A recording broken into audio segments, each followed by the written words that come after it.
Aza mavozo, aza manay fa efa niova olombo avao za.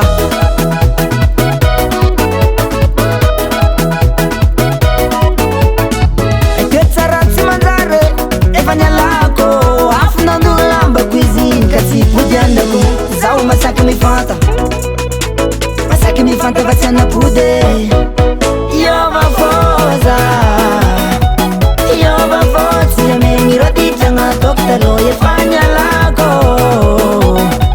efa nialako raha ty jiabijiaby nataoko taminao. Iova foza, iova fotsy amegny roditragna ataoko taloha. Efa nialako,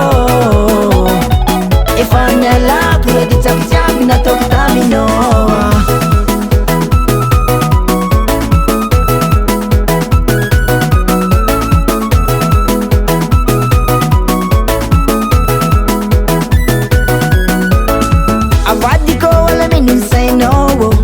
Manomboko niany anao tsy anagna fahavalo.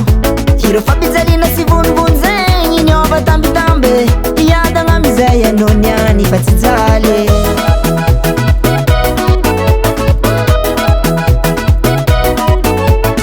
Misaotra anao za niaritry ny adalako, fa namaro aza nititako sy nialanao za. Ka zegny mahatonga za iova, ka zegny mahatonga za iove. Iova foza, iova fotsy amegny roditragna ataoko taloha. Efa nialako, efa nialako raha ty jiabijiaby nataoko taminao. Iova foza, iova fotsy amegny roditragna ataoko taloha. Efa nialako, efa nialako raha ty jiabijiaby nataoko taminao.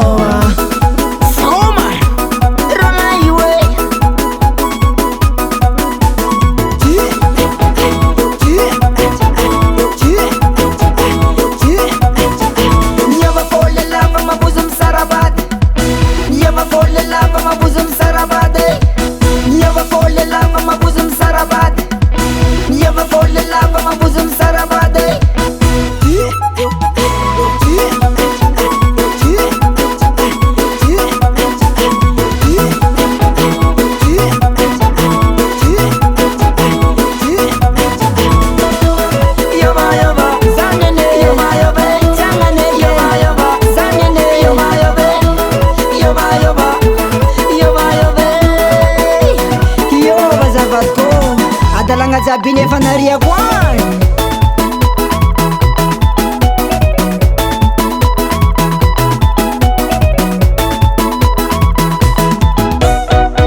Iova foza, iova fotsy amegny roditragna ataoko taloha. Efa nialako, efa nialako raha ty jiabijiaby nataoko taminao. Iova foza, iova fotsy amegny roditragna ataoko taloha. Efa nialako, efa nialako raha ty jiabijiaby nataoko taminao. Baba Sam.